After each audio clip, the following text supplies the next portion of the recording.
if you're watching this video, I can presume that you're a musician or you're in a band and you're looking at what steps you need to take to get signed. I'm a student studying at the University of Salford in Manchester, and I'm studying music industry.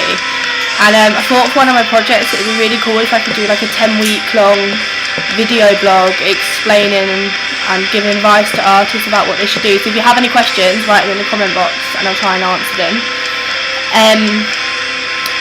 I'm going to sort of talk about preparing an artist or a band for a label and what steps I think are best, and through like research what have been most successful.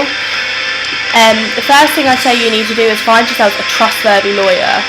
Trustworthy being the key word there, because they're going to have full control over everything in your career.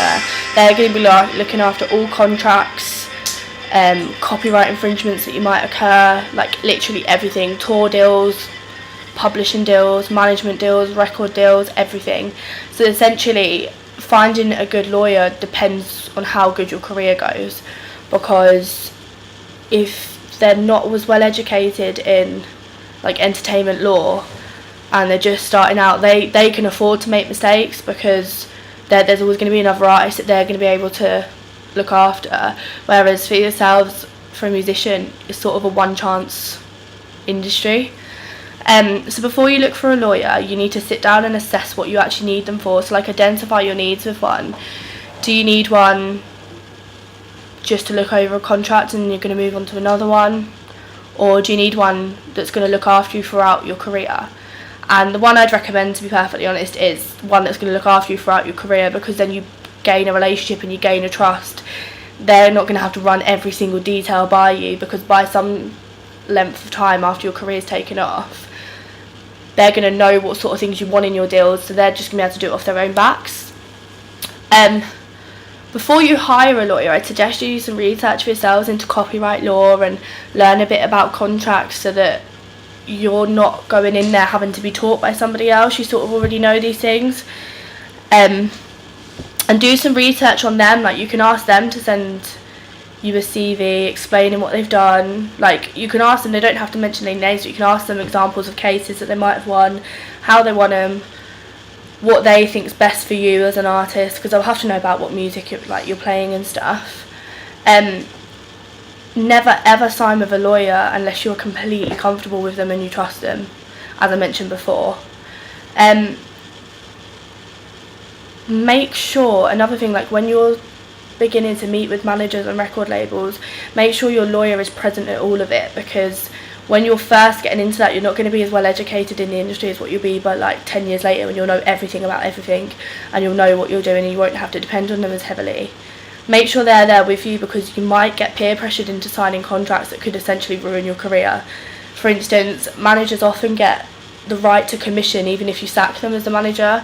You can still end up paying them 20% of everything that you do, plus another manager on top of that. So the band or the artist can only come out with like 60%, so you really definitely need a lawyer with you at all times when any contracts are being signed.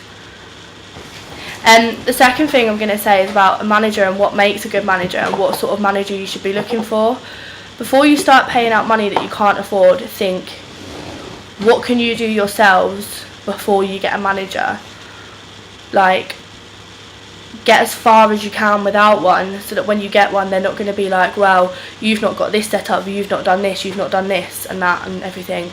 So then, because they'll be like, well, we can take more money for this, and you don't want that, because if you're first starting out and you're not signed yet, you're not going to have the money to be paying 20% of everything you do to a manager, especially if you're unsigned and you're going to be doing a lot of free gigs. Like, the most you'd ask for is like £100 at a push for a show.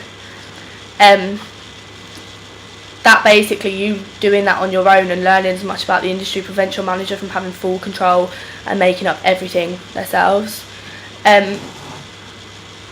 Get yourself a well-educated manager in the music industry. Again, like managers, again, like lawyers, they get a second chance. There's always going to be another artist coming along. You're not going to get that. It's a one-time industry, like I said before. So managers can have complete control of everything you do, and that's not what you want at all. If you sign a 5-album record deal whilst you're under the manager, and that takes 10 years to make, and after 2 years you quit with your manager, or you sack your manager for whatever reason, or they don't want to manage you anymore, for the other 8 years you're still going to be paying them 20% of everything, which you do not want to be doing at all, because that's just a joke. Because then if you get another manager, again, like I said, 40%, you end up with nothing yourselves. Another thing with a manager is you need to look at exclusivity in the contract. Do you want them just managing you? Because if you do, and you're unsigned, I wouldn't advise it. You do not want exclusivity. You want them managing as many different acts as you can, possibly of the same genre as you, so that you can do gig swaps around the country and get to know a bit about the industry in different areas, and you'll be making relationships with different promoters and venues. So they might ask you back without even going through your manager. And commission for an artist, for a manager, if they're exclusive to you, you'd also have to give them a weekly pay, which is, you're going to end up really, really skim basically, so you need to avoid that at all costs. On my next video, I'm going to explain a little bit more about management, and we're going to start looking at publishing deals and what you should be looking for, what you shouldn't be looking for, what revenues you should be going down and what you shouldn't, and what you should be paying out and what you shouldn't. So watch my next one. Thanks.